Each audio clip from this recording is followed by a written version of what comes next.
Salut, c'est Trado, content de vous retrouver pour la mise à jour de l'indice parisien. Comme d'habitude, les données mensuelles, les unités de long terme, pour ne pas perdre pied avec la tendance de fond qui demeure haussière. Regardez le nuage qui est ascendant, on est bien au-dessus de ce nuage qui monte, on est également au-dessus de la moyenne mobile à 20 mois. On est dans un canal rouge ascendant et soutenu par un support en noir ici, qui jusqu'à présent a fait des merveilles. Donc pour l'instant, pas de quoi remettre en cause la tendance haussière, si ce n'est que nous butons depuis près d'un an maintenant, toujours sur cette zone rouge, comprise globalement entre 5500 et 5700 à peu près. Et tant qu'on n'aura pas dégagé cette résistance, eh bien, on ne peut pas viser un mouvement d'ampleur. En données hebdomadaires, la tendance est également, on va dire, haussière, mais plutôt neutre, on va dire, haussière au regard du critère de la M20, puisque nous sommes au-dessus de la M20 qui monte, neutre au regard du nuage Ishimoku, qui adopte une pente clairement horizontale, une pente nulle. Et là, on retrouve également notre zone de résistance ici, qui est pour l'instant infranchissable aux alentours de 5500, 5700, on l'a dit, et on se rapproche dangereusement de cette zone à partir de laquelle des attaques baissières pourraient se mettre en place, comme cela a été le cas le mois dernier, 2 semaines d'affilée.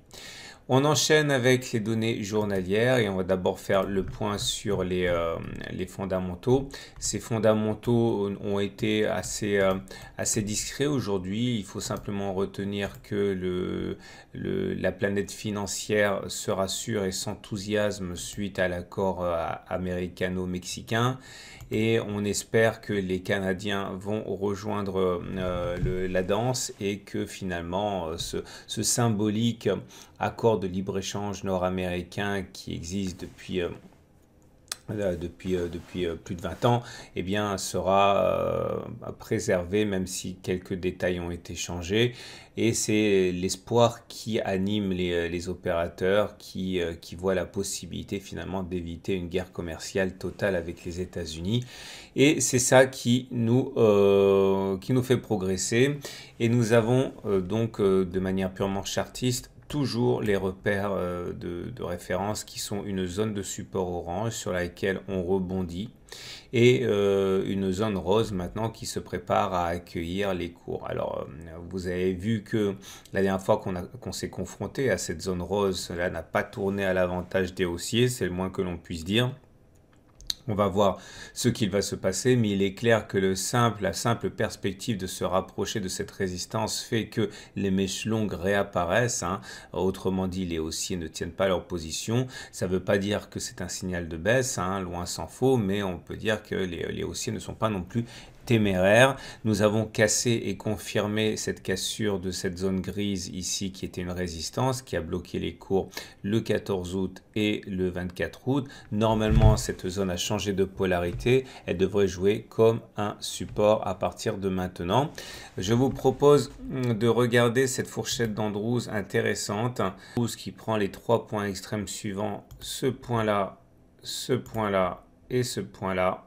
L'intérêt, c'est de montrer qu'on a cassé cette fourchette d'Andrews sans que l'on en ait eu rallié la médiane. C'est ce qu'on appelle un refus de médiane. Et vous remarquerez à l'expérience que dès lors, il est très fréquent d'aller chercher un contact avec une demi-droite qui relie les points 1 et le point 3. J'explique tout ça dans mon module de formation sur la fourchette d'Andrews avec plein d'exercices si vous voulez vous entraîner. Mais en tout cas, statistiquement, à partir de maintenant, un contact avec les 5530 est envisageable, ce qui d'ailleurs correspond à la zone rose que j'ai mentionnée précédemment, comme par hasard. Donc, ça ne serait pas inintéressant. Vous remarquerez également que on a la possibilité de tracer des retracements de Fibonacci. Ici, vous voyez, on prend toute la jambe de baisse qu'il y a eu depuis les 5540 jusqu'à 5288. Ça se trace tout seul. Vous avez compris, je l'ai expliqué, de toute manière, c'est dans le module de formation sur les retracements de Fibonacci, que lorsque l'on passe un niveau, on va généralement chercher le suivant et c'est uniquement ça, l'analyse technique, ce sont des statistiques. Et bien maintenant qu'on a passé les 61,8%. On est donc allé chercher 78%. Il semble, mais ça se joue sur l'épaisseur du trait, qu'on veuille préserver et que l'on ait préservé les 78,6% de Fibonacci, ce qui donne la possibilité d'aller chercher donc le retracement total des 100% de la baisse, à savoir les 5540, qui correspond également à un contact avec l'oblique noir. Donc c'est ça qui est intéressant, c'est qu'il y a une convergence d'éléments. Donc à moins que M. Trump nous dégaine de son portable quelque chose de très très mauvais, a priori il semblerait qu'on veuille aller chercher ces niveaux. Au-delà, regardez maintenant les éléments techniques qui nous intéressent. Alors la première chose qui nous intéresse, c'est de remarquer qu'on a bloqué au point près sur le super trend. Vous voyez le super trend? Le super trend est un indicateur qui, une fois qu'il est cassé, eh bien généralement donne suite.